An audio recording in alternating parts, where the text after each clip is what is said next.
CBS News meteorologist and climate specialist, that's Jeff Berardelli, is here now with what these changing weather systems mean for the rest of the country, not just in terms of the storms, which we see are devastating, but also the heat. Jeff, good morning to you, because this heat is brutal. Yeah, good morning, guys, and good morning, everyone. So it is not just the West that we have heat problems, it's the deep South as well. So let's go to the weather wall and expand this to show you. First of all, take a look at what's happening in Louisiana. So we have heat, we have humidity, feels like temperatures in the mid-90s to near 100 degrees without power. A dangerous situation. Also dangerous in the West. Once again, another heat dome across the West for the next several days. We're going to see record high temperatures. Could be as many as 50 or 60 in the West. In fact, we could hit 110 degrees in the valleys of California. That is not good news for firefighters who are fighting over 60 fires in the West. This is the Bridge Fire. It's a small fire. 500 people have had to evacuate because of this, but we have much bigger fires. In fact, the Dixie Fire is 900,000 acres. Another 100,000 acres, it will become the largest fire in California history, beating, you guessed it, last year's fires. So this is not a coincidence.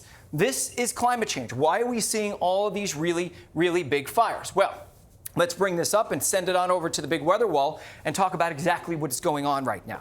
So notice this upward trend. Fire weather days are increasing because we have a lot more heat, a lot more dry conditions across the West. And now we have a drought.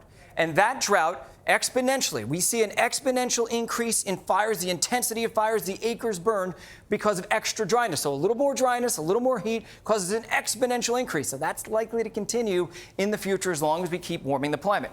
And as we head through the next couple of months, cold fronts will move in. Cold fronts are good. It cools it down, but it also dries it out. And the wind is bad. We're getting into peak wind season in the West. Santa Ana winds, Diablo winds. That means hurricane force wind gusts across the West. And what that means is things are going to become more complicated for firefighters, unfortunately, before things get more simpler over the next few months, guys. Man, Jeff, I'm looking at the fires, I'm looking at the rain. I'm thinking about people like Amita Menti, who you get heavy rain. Do you have to worry now every time that you could possibly die in your own homes? This is mind-boggling to me. We have to really get prepared for climate change. As you can see, it's ramping up very fast. It's a great information, tough situation for so many people in this country, but we're all also very excited to see that map jump from that map. You like that? I get my cardio. That's how I get my cardio every day from now. Well done, Jeff. Yeah. Well done, Jeff. Well done. All right. Thank you very much, Jeff.